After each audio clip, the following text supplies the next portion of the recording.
Muy buenas, nos encontramos con Silvia Bernia, directora de la Oficina de Transparencia y Buenas Prácticas del Ayuntamiento de Barcelona. Buenos días. Como hemos podido ver, Cataluña tiene un compromiso bastante férreo con la materia anticorrupción, no solo a nivel de comunidad autónoma, sino a nivel de ayuntamiento. Con lo cual, ¿nos puede contar por qué surgió su oficina dentro del Ayuntamiento de Barcelona?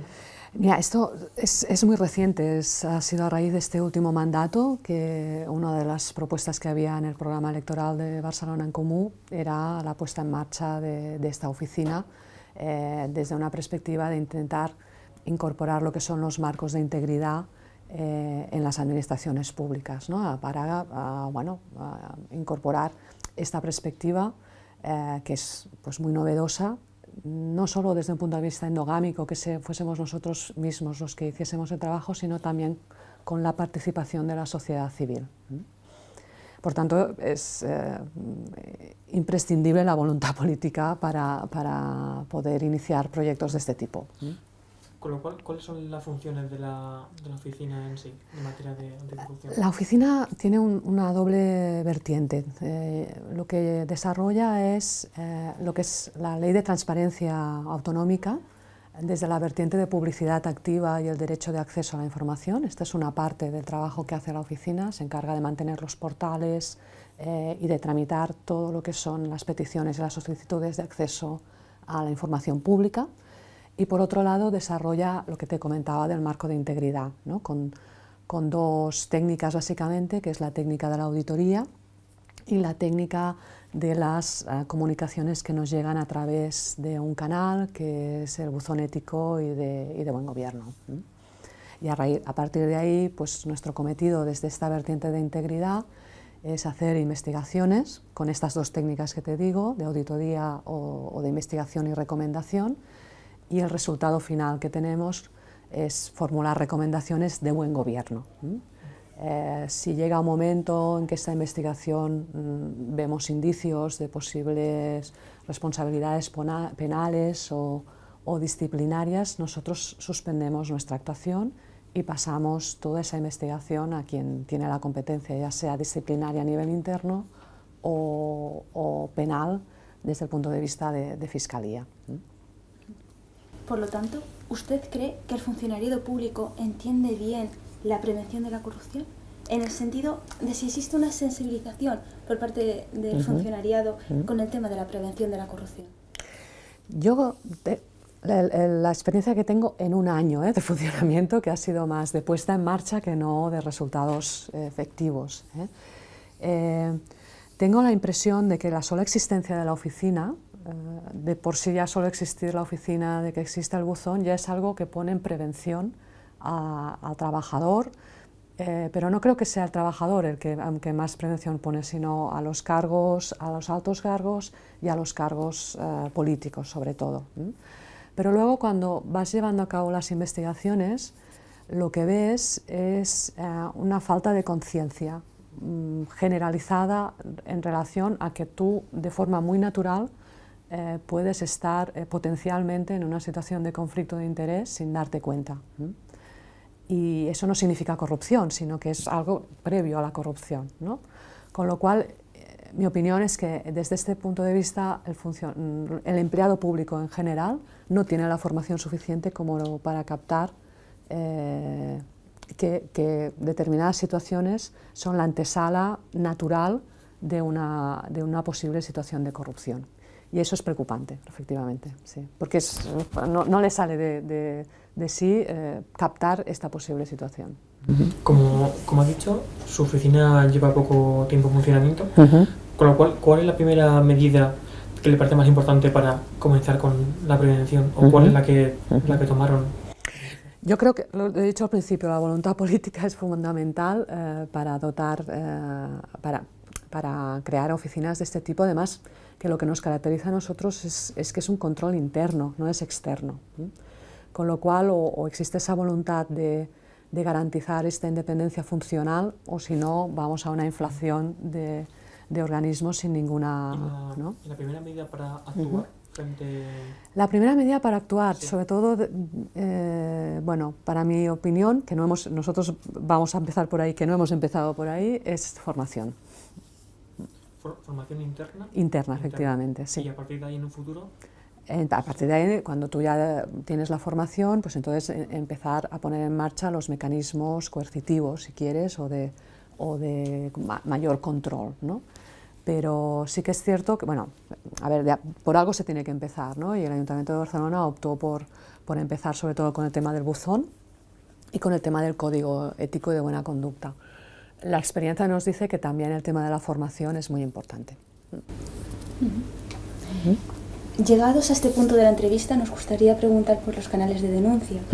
¿Cómo le ha funcionado en la práctica a la Oficina de Transparencia los canales de denuncia? En cuanto al volumen de denuncias recibidas por año, cuántas de ellas son denuncias falsas, qué delitos se denuncian y, bueno, pues cuántas de ellas acaban en proceso penal y también en condena.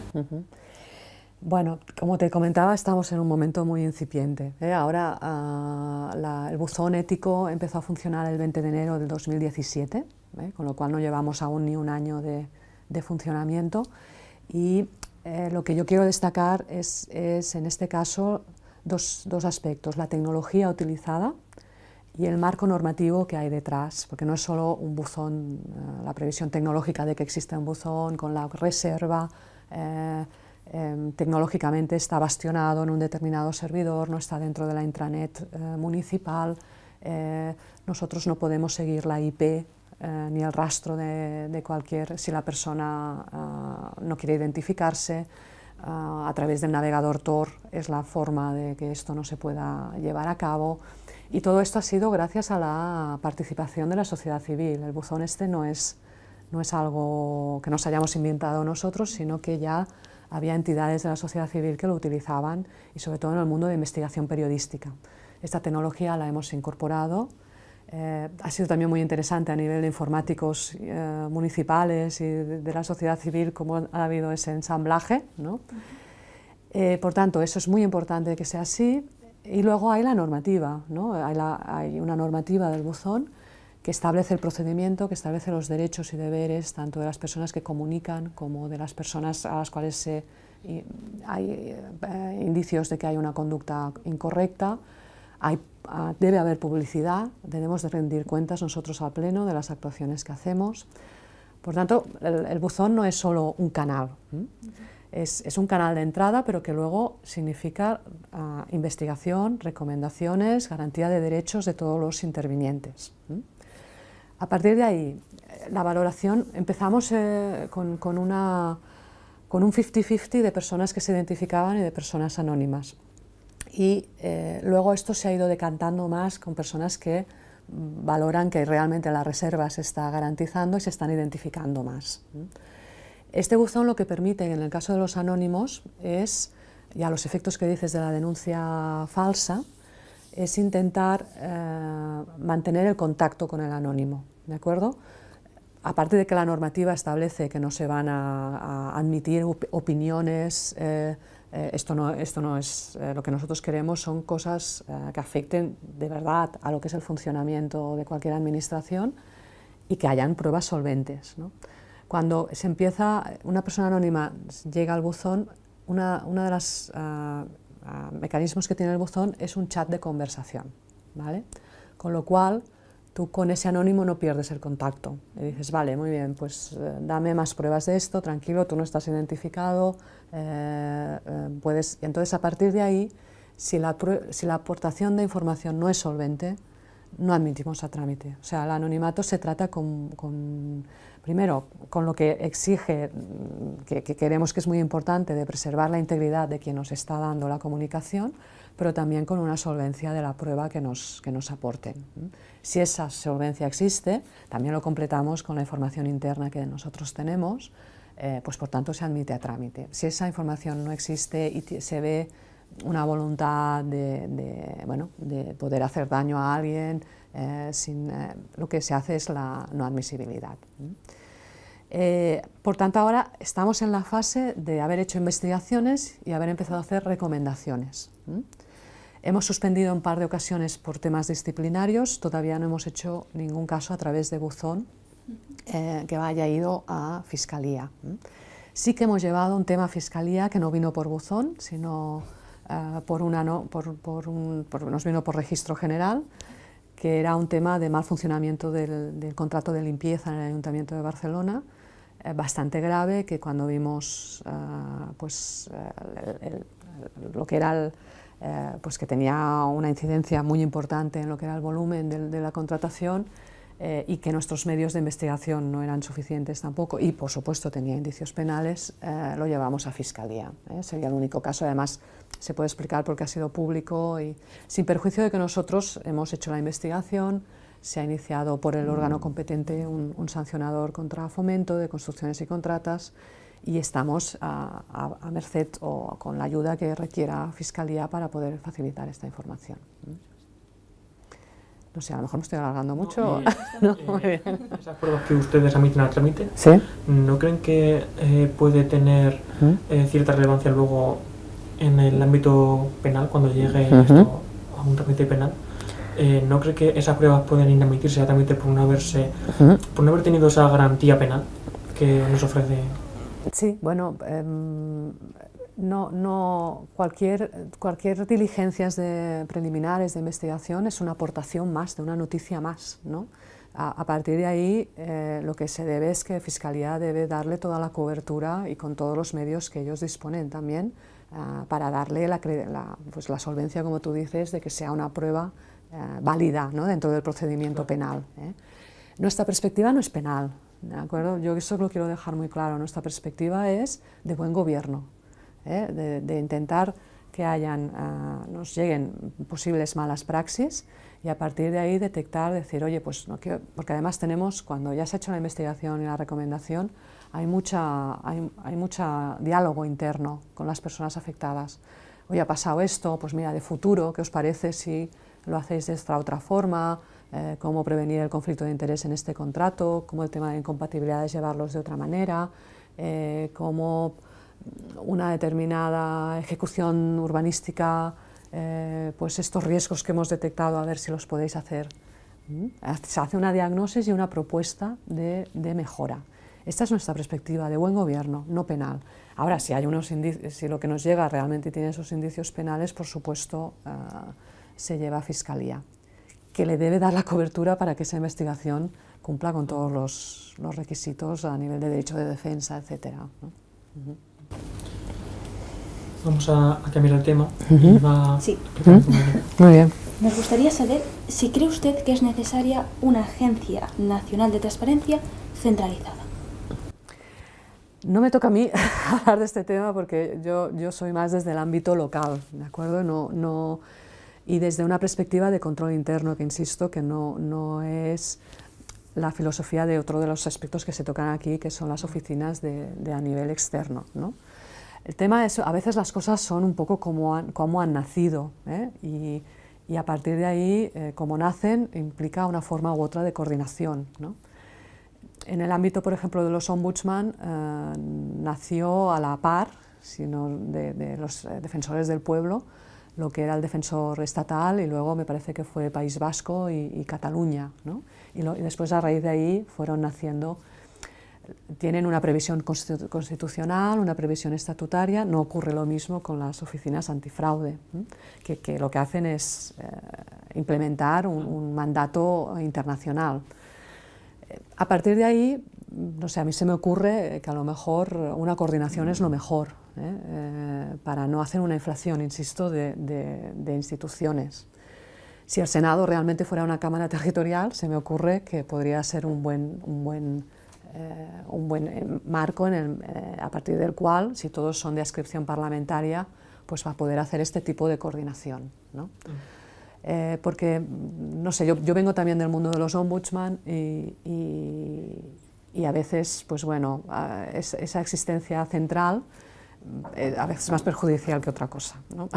Por imposición, vamos. Entonces, ¿su oficina tiene alguna coordinación con la oficina de Cataluña? Sí, hemos firmado un acuerdo un protocolo de intenciones que se va a ir desarrollando con acuerdos específicos en función de la materia y con una comisión de seguimiento, ¿no? Que sobre todo tiene dos finalidades. Ellos trabajan muy bien el tema de la formación, tienen un equipo muy bueno a nivel pedagógico, de estrategia, para poder convencer sin imponer, Y esta experiencia nosotros la estamos utilizando, por ejemplo, para dar a conocer el código ético y de conducta a nuestro personal, ¿no? Que la gente se tranquilice, que no es nada impositivo, sino que es un tema de prevención desde el punto de vista de conflicto de interés. ¿Cómo ayudar a esta visión? A través de una formación que pedagógicamente te ayude a ver que es muy normal que tú en tu vida cotidiana estés en una situación de conflicto de interés, muy habitual. Y luego también ahora estamos entrando también en el tema de cómo coordinarnos en aquellos supuestos en que hay concurrencia. Es posible que el mismo caso nos llegue en el buzón y les llegue a ellos también, ¿no?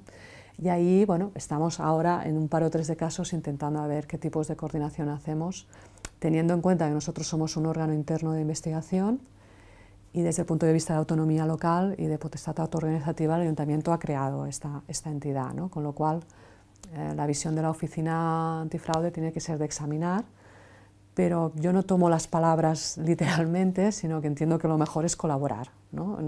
Creo que tienen que entender que allí dentro tienen un aliado, porque nos creemos la independencia funcional y por tanto lo que tenemos que aunar son medios, no actuar de forma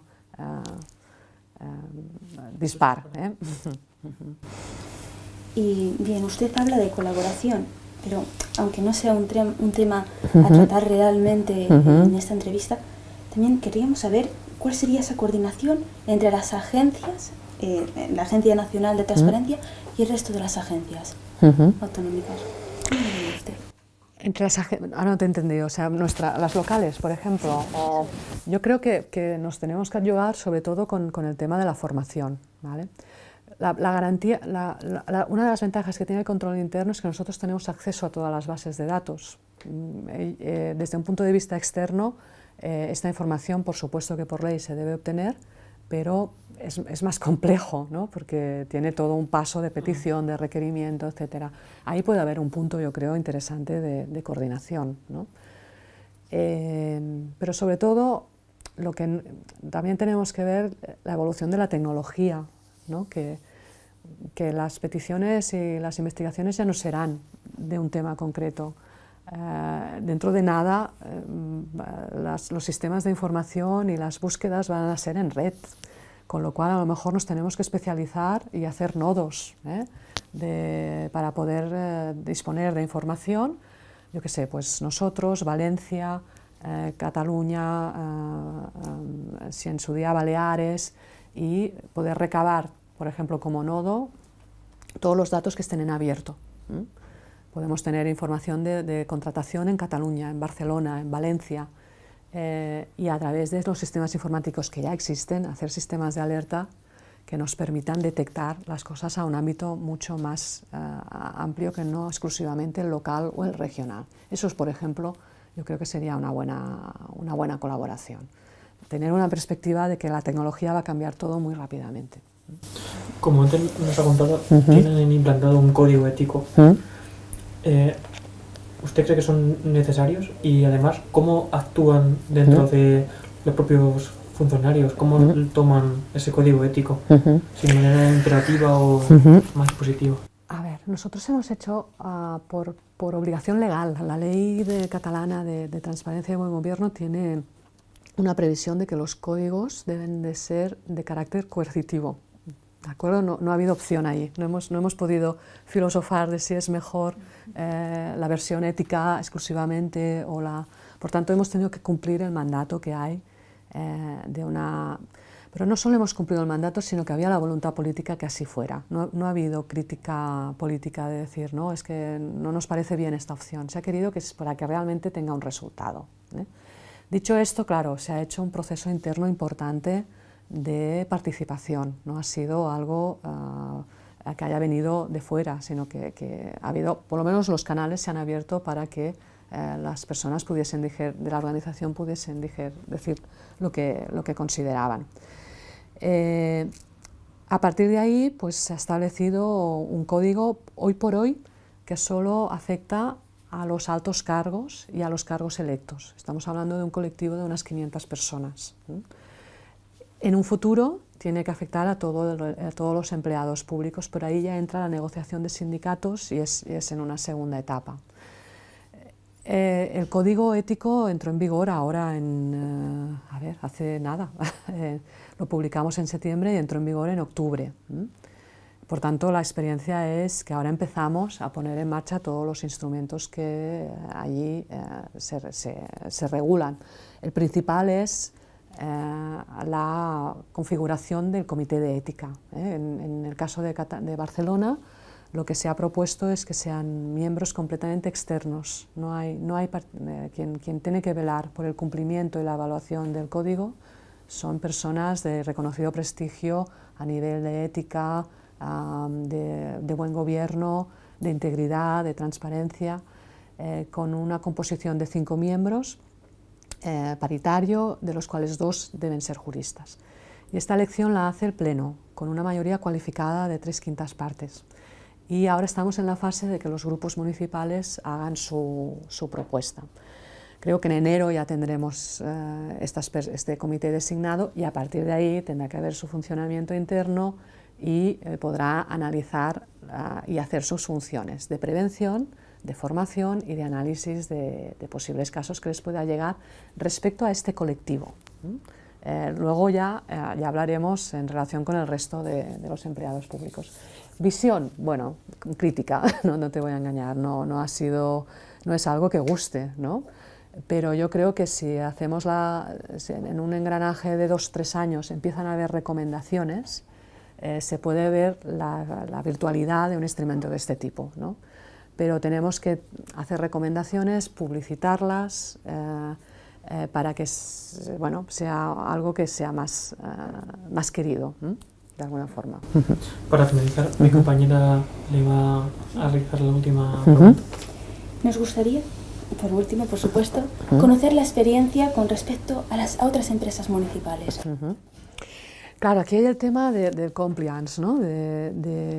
A raíz de la modificación del Código Penal y para exonerarse de posible responsabilidad subsidiaria, pues el instrumento del compliance de las empresas públicas también.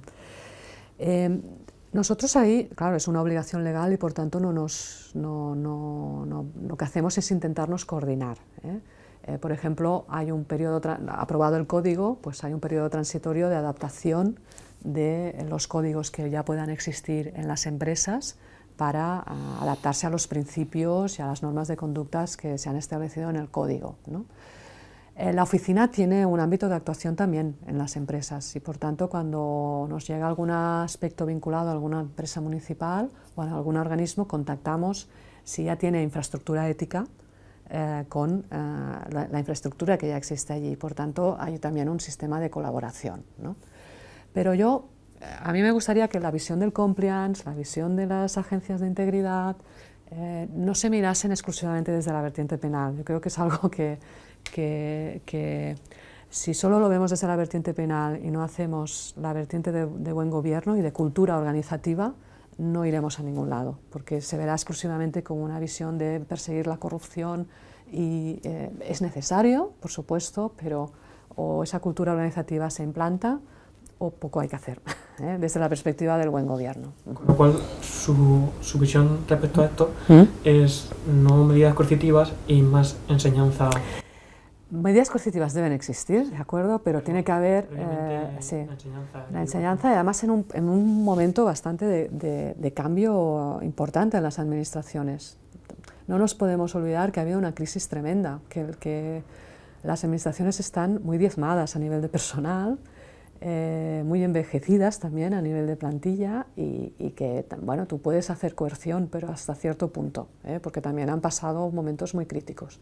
Y todo esto se acompaña con un boom tecnológico que hará que esto cambie radicalmente. Con lo cual, bueno, a lo mejor un acompañamiento al servidor público es más eficaz que una visión coercitiva, que, insisto, debe existir, pero también tenemos que saber en qué realidad estamos respecto a las administraciones públicas y no es una realidad óptima. Yo por lo menos hablo de Cataluña, que no lo es, está bastante afectada por el momento de crisis, estos años de crisis que hemos vivido. Muy bien, muchísimas gracias. A ti, a vosotros.